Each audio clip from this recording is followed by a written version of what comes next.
Toastmasters International is actually celebrating its 90th anniversary. Let me get a show of hands. Good, so there's some of you that didn't. But on top of that, in order to honor this huge accomplishment, Toastmasters International has decided to celebrate the entire year. Yes. And I feel like my speech is a tribute really to this wonderful organization because it's impacted me not only on a professional level, but also in a personal level. And some of the life lessons that I'll be sharing with you, kind of like Jim alluded to earlier, apply to my personal life as much as they do to my professional life, and probably apply even more to my personal life.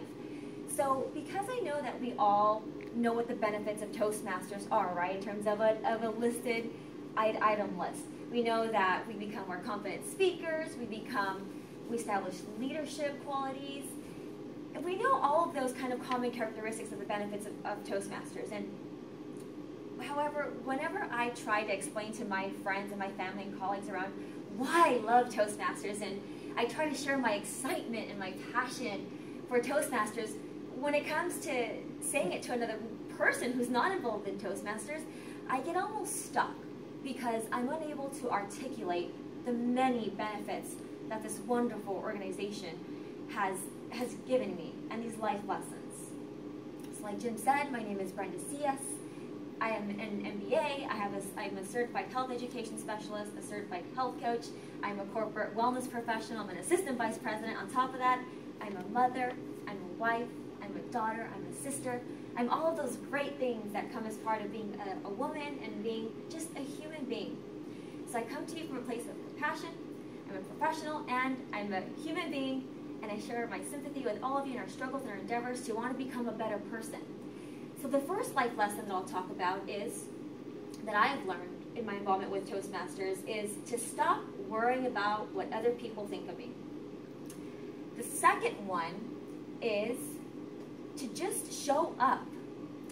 And the third one is, the best one, which I'm having a mental break on, but the third one is, I'll have to come back to it, but just know that there's three. So the first one is, I remembered. The third one is just to let things flow and think on your feet. So I practiced that one without even thinking about it. So with the first one in, letting go of what other people think of you and how you're going to be judged is the biggest one with Toastmasters, because as you may know if you're involved in Toastmasters, we're used to being evaluated. We're used to being criticized and given positive criticism as well as constructive criticism. So when it comes to in the workplace, we almost have this switch that we turn on and off, and we say, who cares what my boss or my coworkers think of me? I'm going to now speak up, and I'm going to lean in, and I'm going to sit at the table because my opinion matters. And I found that in my professional work experience, sometimes in a staff meeting, I'd be thinking something, I'd say, oh no, I don't want to raise my hand because what are they going to think of me? Are they going to judge me? Are they going to think that I'm stupid? Are they going to think that I'm being, too masculine because I'm speaking up my opinion? And once I started just being more involved with Toastmasters, I realized that it's definitely okay to speak up, and that the positive criticism as well as the constructive criticism is just as important. More importantly, the constructive, because I remember in my first years of Toastmasters, I delivered my first, second, and third speeches, and I'd get the feedback, and at times I'd look at it and I'd cringe and I'd say, oh my gosh, this person's mean, I'm going to throw that one away. They're so mean, like how could they criticize my speech, and I worked so hard and it's only my second speech.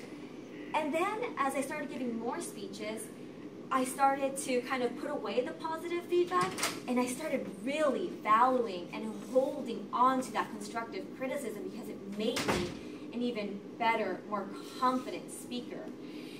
And so now at the workplace, in the current workplace that I'm at, they give us a 360-degree feedback. So all of my coworkers give feedback. Again, my first year there, it was a little scary warming up to the fact that my coworkers thought this of me, but as I continued to evolve in my role, I realized that this was valuable feedback, and it helped me grow as a person. On a personal level, like I said, I'm a wife. Like Jim said, our worst critics are our own spouse, our life partners. And now I've just learned to say, yeah, honey, I know you think that I nag, but it's just the nature. And I just kind of roll with it. And I learned that what he perceives to be as nagging is me just thinking, God, would you please just pick up your clothes? And so I've learned to just say it a different way. Honey, you know, I think it would just be so helpful if you could just put away your clothes, because that way it just makes our evening go smoother. And I can get to bathing our son, and I can cook you that delicious dinner, and I can pack you your lunch. So once I twisted it, it worked in my favor.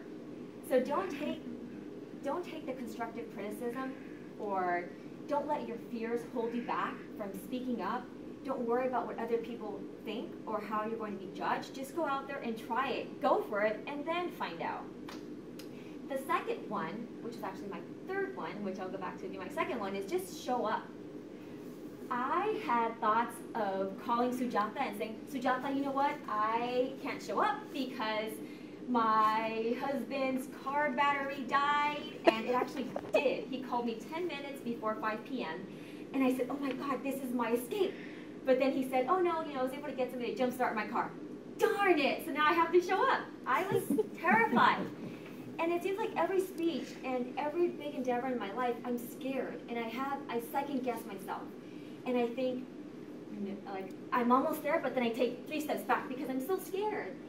And I realize that sometimes you just need to show up regardless of how ready you think you are, because the reality is that you're never ready. Like I told you, on a personal level, I'm a mother. It's the most, if you're not a parent, I mean, being a mom, being a parent, it's the biggest blessing ever in so many ways, because that is when your strength is really challenged and you realize just how strong you are. And on a mental level, because you lack sleep, and it doesn't end after the first year. My son's going to be 2, and I feel like I lose more sleep now than I did as a newborn. It was easy when he was a newborn. But it's that passion inside you that just fuels you to keep going, and it makes you challenge yourself and just show up at meetings and just show up at events like this where you're so scared, because just showing up, you're already 75% ahead of the other 25%.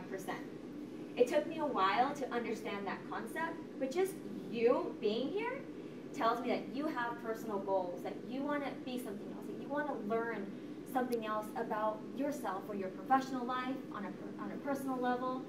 And so I've learned that just showing up, it's like, whew, I'm already like, I've already gotten, you know, my C or my B just for being there.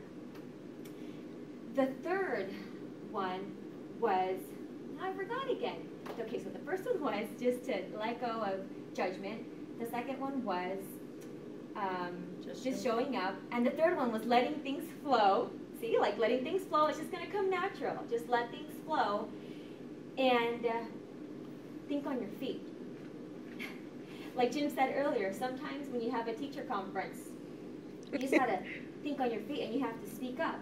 Or during an altercation or something that comes up with, you know, life happens. Life happens, and you just have to think on your feet. Sometimes table topics is a perfect example. Table topics master calls upon you, and you just got to think on your feet.